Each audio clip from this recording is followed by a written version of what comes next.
Hey everybody, it's Tiffany from the Organized Option. I'm here for 2 minutes with two, and today I'm talking about the 12 by 12 Fancy Folio. This Fancy Folio has 3 gusseted pockets on the inside, a slash pocket on the inside, pockets on the back, flat pockets on the back and front. What are you going to do with it?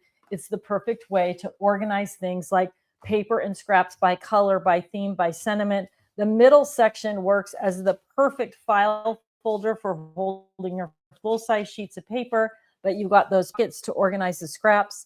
It's also awesome for organizing scrapbooking projects. This is a trip I took with my mom. You can see I have everything in there, all the different mementos, the maps, all of that stuff. It's all ready to go. So when I'm ready to scrapbook, I can jump right in and get it done.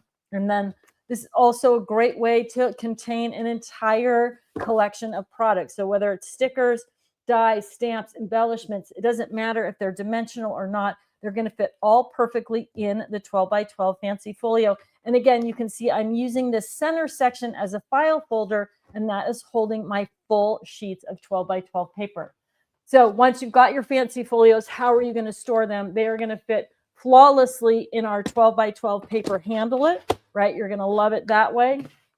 They also work awesome in our 12 by 12 Fancy Folio. So depending on what your preference is, our 12 by 12 File Master. So depending on what your preference is, the Fancy Folios, great for so many different uses, are going to fit perfectly 12 by 12 File Master or in the 12 by 12 paper handle-it. Thanks for watching.